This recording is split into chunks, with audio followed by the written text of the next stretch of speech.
up, everyone? Welcome back. We're here for the Music City recap of Dale Hollow. We actually fished a mountain division the day before, and if you missed it, it was one of the windiest days of fishing I've ever experienced, with 40 to 45 mile an hour wind gust. But the Sunday, the second day, was the Music City division, and it was a lot calmer. It was completely different weather conditions, and honestly, it was a really frustrating day for me. I pulled up on a bank where I thought maybe I'd catch a limit. They probably wouldn't be very big, but catch a limit and then go from there. But after probably a half an hour to an hour of fishing on that spot, my co-angler caught two great big ones, and I caught a 12.5-inch smallmouth. So I'm sitting with a little bitty smallmouth that I don't even want to weigh in, and my co-angler's got like a 5-pounder and like a 3.5. And he ended up catching those on a Ned rig, so it convinced me to tie a Ned rig on. And it's kind of, at this point, it's kind of messing with my head. And we ended up moving from that spot after not getting a bite for a while, and pulled into another spot, and he catches another nice one on a Ned rig. So I'm throwing a Ned rig around a little bit, but that's really not my thing. I hate throwing a Ned rig, but that's beside the point. So finally, I moved into this pocket a little bit more, and I caught one. I caught one on my jerkbait, and after that, I kind of settled down a little bit, but I was still kind of a little high-strung a little bit. But I decided to make a move and fish some shallow wood with a chatterbait.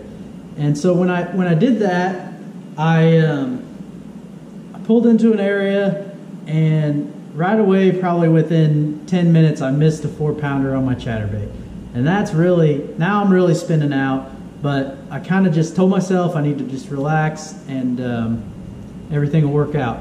But go down the bank a little bit more, and I caught another keeper, and then another keeper, and then I get to the end of the stretch of wood that I was fishing, and ended up catching like a 3.5, 4-pounder. So at this point, I'm kind of settled down. I got 4 fish in the boat, and things are looking up a little bit, but I still don't have the size that I need, and one of those 4 fish is still that 12.5-inch smallmouth, which at Dale Hollow, that's not going to do you any good. And I turned around, made another pass through that shallow wood that I had, ended up catching my 5th keeper. When I caught that 5th keeper, I decided to, well, I fished through the rest of the stretch, but then I decided to run back to the area that I started in and possibly catch another big one. Since my co-angler caught a 5-pounder there, I thought, well, maybe there's more bigger fish in there, and I can maybe pull one out of there. So as I'm running down the lake, I see this one little pocket that I practiced for maybe 10 minutes in practice, and caught a 3.5, 4-pounder out of a tree. So I decided to pull in there, and when I pull in there, I also decided that in the morning they were following my Wakasagi colored jerkbait, and they were kind of following it like real close, and they'd almost nose up on it to where they almost connect on the dots on my live scope, but they weren't eating it. So I decided to tie a Pro Blue colored jerkbait on. I actually got one right here.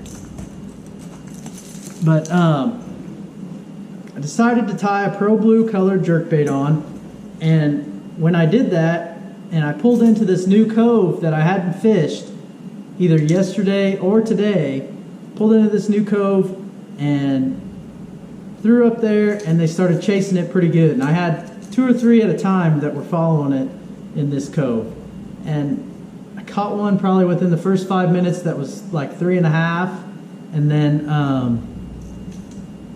about 10 minutes went by, and I caught another one that was about 3.5.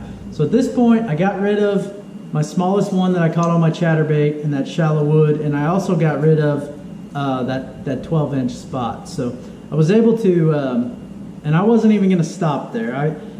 It was a late-minute decision that I just decided that I needed to stop in there and see what it looked like, and so I pulled in there and switched colors and caught 2 big fish. So that's just a thing you got to do sometimes. You just got to trust your gut and go with that and hope for the best. But it ended up working out for me. Sometimes it works, sometimes it doesn't, but for the most part, you just need to go with what you're confident in and trust your gut. But I ended up catching 2 or 3 fish that culled for me that day on this Pro Blue jerkbait, and pretty much saved my day and got some pretty good points. I think I ended up 41st or 44th and had 14 pounds, 3 ounces. So wasn't a great day by Dale Hollow standards, but definitely salvaged the day and definitely salvaged the points.